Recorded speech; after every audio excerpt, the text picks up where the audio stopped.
교재 47페이지 제가 읽겠습니다. 구원을 받은 그리스도인은 인류의 역사를 주관하시는 하나님 앞에서 거룩한 산 제물이 되어야 합니다. 그리고 세대를 무비판적으로 본받지 말고 오직 기도와 말씀으로 하나님의 뜻을 온전히 분별해야 합니다. 이를 위해 성도는 한 몸에 지체된 자로 하나님께서 주신 은사를 따라 협력하고 사랑하는 관계가 되어야 합니다. 그래서 바울은 악을 미워하고 선에 속하며 서로 우애하고 존경함으로 부지런히 열심을 품고 주님을 섬길 것을 권면합니다. 또한 즐거운 마음으로 환난 중에도 참으며 늘 기도함으로 함께 협력하고 섬기는 것이 중요함을 강조하고 있습니다.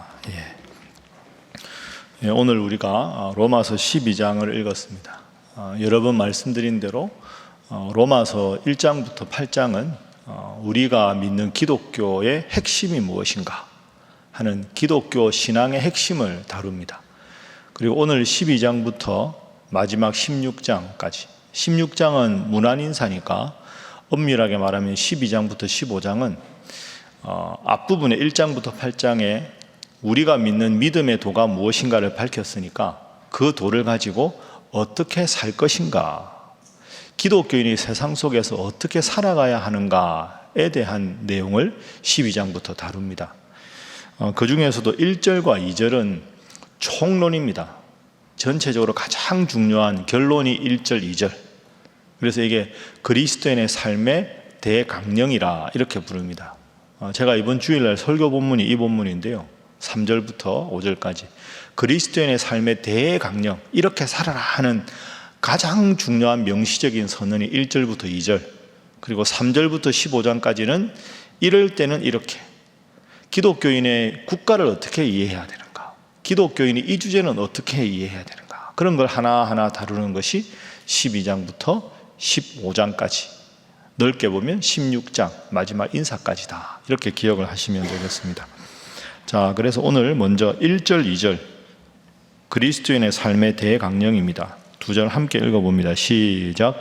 그러므로 형제들아, 내가 하나님의 모든 자비하심으로 너희를 권하노니 너희 몸을 하나님이 기뻐하시는 거룩한 산 제물로 드리라. 이는 너희가 드릴 영적 예배니라. 너희는 이 세대를 본받지 말고 오직 마음을 새롭게 함으로 변화를 받아 하나님의 선하시고 기뻐하시고 온전하신 뜻이 무엇인지 분별하도록 하라. 아멘. 자, 그래서 형제들아 하는 것은 온 성도들아 하는 뜻이죠. 너희의 몸을 하나님이 기뻐하시는 거룩한 산 제물로 드리라. 이것이 너희의 드릴 영적인 예배다. 자, 그래서 기독교인이 세상 속에서 어떻게 살아가야 하는가? 첫 번째 오늘 교훈은 하나님 앞에서 거룩하게. 이게 오늘 본문의 첫 번째 교훈이자 기도 제목입니다. 하나님 앞에서 거룩하게. 하나님이 기뻐하시는 거룩한 산제물, 이렇게 되어 있습니다. 하나님 앞에서 거룩하게. 이 두 가지 단어가 중요합니다. 먼저는 하나님 앞에서 하는 거죠. 거룩의 기준이나 거룩이 얼만큼 거룩해야 되는가 하는 걸 다른 사람과 견주어 하지 말아라 하는 겁니다. 하나님 앞에서 내가 얼마나 거룩한가. 그러니까 하나님 앞에 선 나를 봐야지 다른 성도들이 내 비교 대상이 되어서는 안 된다. 저분보다는 내가 더 열심이고 저분보다는 저분이 더 낫다. 이런 것 기준이 아니라 하는 거죠. 천국에 가면 두 가지가 놀랄 일이 있다. 이런 우스갯소리 비슷한 뼈 있는 농담이 있지 않습니까? 저분은 반드시 천국에 있을 거라고 생각한 분이 천국에 없는 게 놀랍고, 두 번째는 저분은 천국에 내가 봐도 절대 못 갈 거야 싶은 분이 버젓이 천국에 있는 게 놀랍다. 그 말은 다른 사람들 보기에는 아주 거룩하고 훌륭해 보이지만 하나님 앞에 믿음이 없는 분들이 있고, 그분의 삶이나 모습이 별로 우리가 보기에도 그렇지만 사실은 마음 중심에 아주 굳건한 믿음이 있는 사람들도 있다. 하나님 앞에서 거룩하게. 이게 중요하다. 하나님 앞에서. 두 번째 단어는 거룩입니다. 그죠? 거룩은 히브리어로 제가 카도시라고 말씀드렸는데, 거룩의 첫 번째 뜻은 구별된다 하는 겁니다. 그러니까 세상에 함께 살아가지만 뭔가 저분의 삶은 다르다. 구별되게 살아가는 삶. 그게 하나님 앞에서 거룩하다. 그래서 오늘 본문의 2절에 보면 이 세대를 본받지 말아라. 그러니까 이 세대와 견주어서 내 신앙을 바라보아서는 안 된다. 이래서 이제 2절에 이 세대를 본받지 말아라. 여러분, 이 세대를 가만히 보면 점점 세속화되고 점점 기독교 신앙과는 관계가 없어지고 점점 부정적인 영향으로 되는 걸 볼 수 있습니다. 요즘에 기독교에 한참 이런저런 시끄러운 이슈들이 많은데 제가 설교 시간에 다 거론할 수는 없지만 그런 이슈를 하나하나 보더라도 이건 정말 조금 참 안타깝다. 오늘이 9일이죠. 오늘이 10일인가요? 네, 제가 날짜 가는 걸 몰라.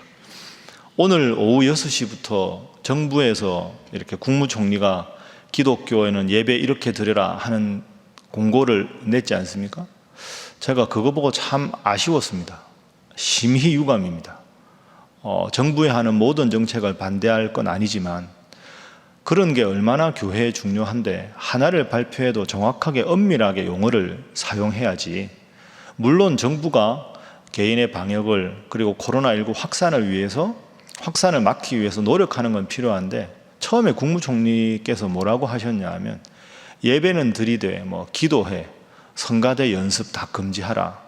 여러분, 우리가 지금 모여서 하는 게 새벽 예배입니까? 새벽 기도회입니까?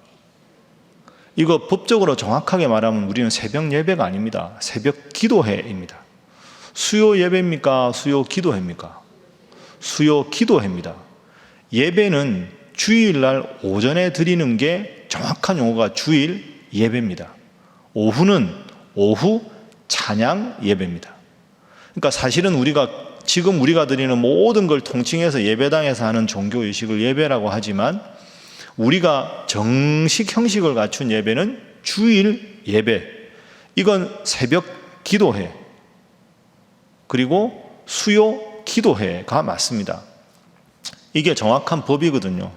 그러면 예를 들어서 조그마한 모임에서 모이는 기도회를 금지한다라고 말하면 처음부터 예배 및 기도회, 정기적으로 시행되는 주일 예배, 새벽 기도회, 수요 기도회, 금요 철야 기도회를 포함, 이건 하시고 작은 소모임의 기도회는 삼가 주십시오 이렇게 말하는 것과 예배는 드리고 기도회는 일절 금지한다 이런 식으로 하면 저희 같은 목사가 보기에는 참 교회에 대해서 권고를 자발적으로 해주기를 바라는 국가의 공식적인 용어에 이런 것 하나도 배려가 없다 하는 것이 참 유감입니다. 거듭 말씀드리지만 코로나19 확산을 방지하기 위해서 교회가 더 열심히 노력해야 되고 정부의 시책이 틀리지 않는 한 반드시 우리는 기꺼이 도와야 합니다.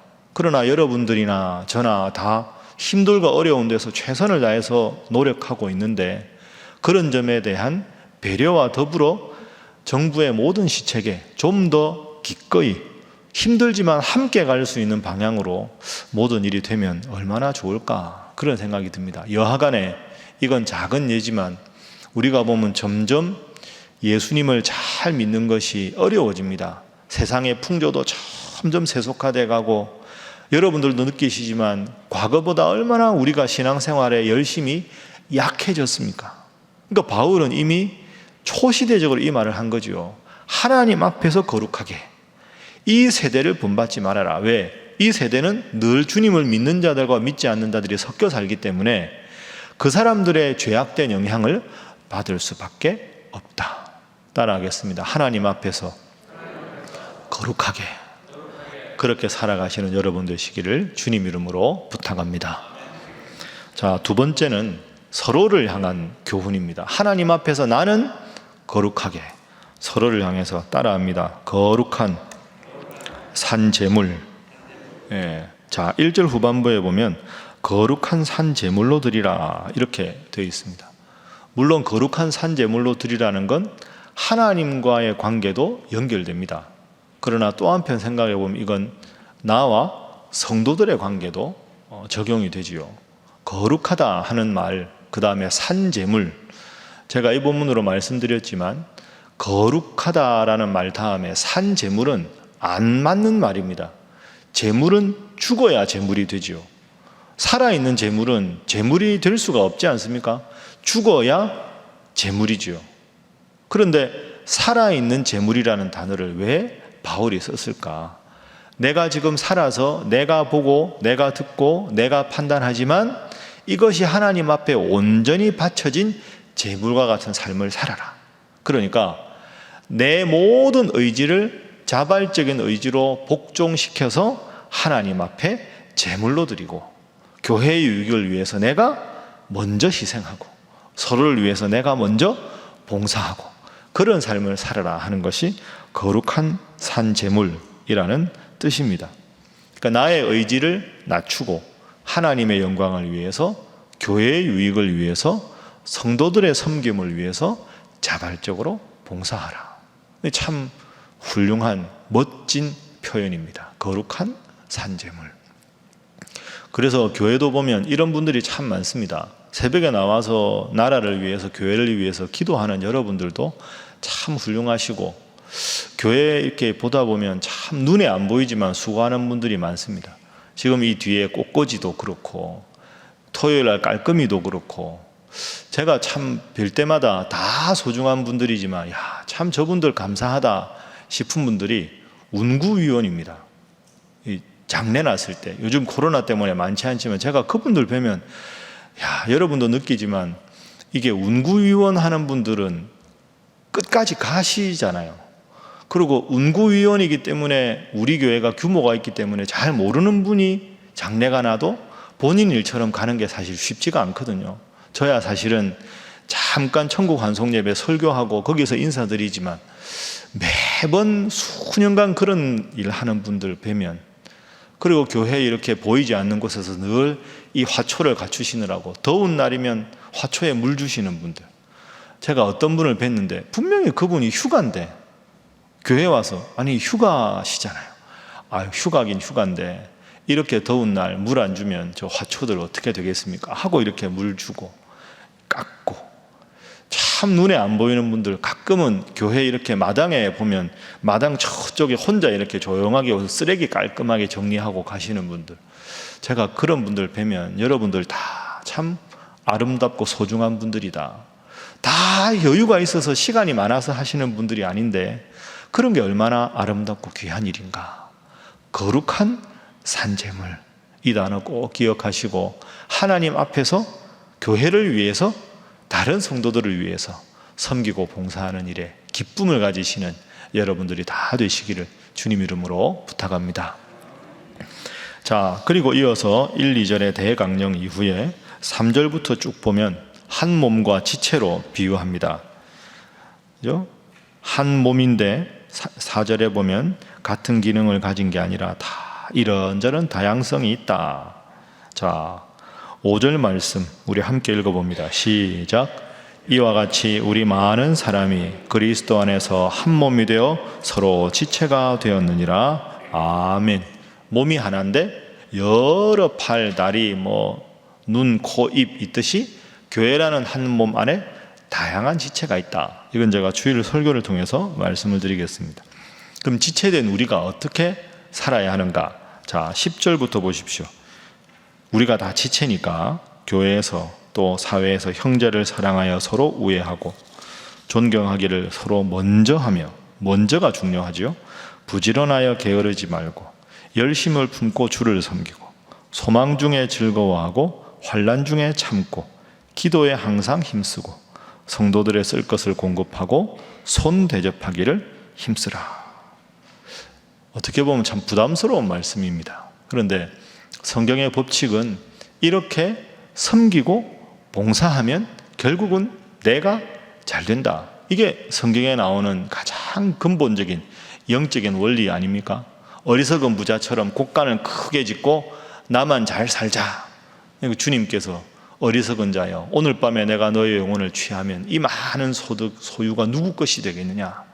그 비유처럼 하나님이 나에게 주신 것을 나만이 아니라 나누고 베풀고 섬기면 섬길수록 더 많아지는 큰 복이 임한다 하는 것이 영적인 삶이다. 그래서 바울은 그리스도인의 대강령을 시작하는 12장에서 중요하게 하나님 앞에서 거룩하게, 그리고 서로를 섬겨라. 이게 섬김의 비밀이다. 섬김은 섬길수록, 나누면 나눌수록 더 풍요로워진다 하는 거죠. 그래서 마지막 세 번째 기도 제목은 다양성을 존중하는 교회가 되게 하소서 하는 겁니다. 다양성을 존중하는, 한 몸의 지체니까 다 다르지 않습니까? 다 다르지만 각자의 역할을 기뻐하고 서로를 격려하고, 그래야 이게 더 한 몸이 기쁘게 감사하며 살아갈 수 있지 않겠습니까? 그래서 성경의 법칙은 나의 유익이 먼저가 아니라 하나님께 영광, 성도들의 영광, 성도들의 기쁨이 먼저면 결국 내가 잘 된다. 이걸 꼭 기억하시고, 여러분 오늘 새벽에는 특별히 기도하실 때 한 몸의 지체인데 우리의 기도가 꼭 필요한 분들, 우리 교회를 위해서도 기도하지만 여러분 구역이나 남녀 선교회나 코로나19 확산이 되면서 우리 교회 성도들 참 어려운 분들이 많습니다. 제가 교구별로 이렇게 조사를 해보니까 안타깝게도 이 사태로 폐업하신 분도 있고, 정부의 지원금을 요청하셨는데 안 되신 분도 있고, 정말 말씀은 안 하시지만 속이 타들어가는 분이 얼마나 많겠습니까? 여러분 아시는 그런 분들 기억하면서 하나님께서 힘을 주시고 다시 일어설 수 있는 믿음 주시고 능력 달라고, 그래서 한 몸의 지체로서 우리 성도들이 잘 서갈 수 있도록 우리 새벽에 기도해 주시고, 또 선교사님 위해서 또 코로나19 확산이 더 이상 악화되지 않도록 그렇게 기도해 주시기 바랍니다. 다 함께 주님 앞에 기도하겠습니다. 주여 믿습니다. 주여 믿습니다. 주여 믿습니다.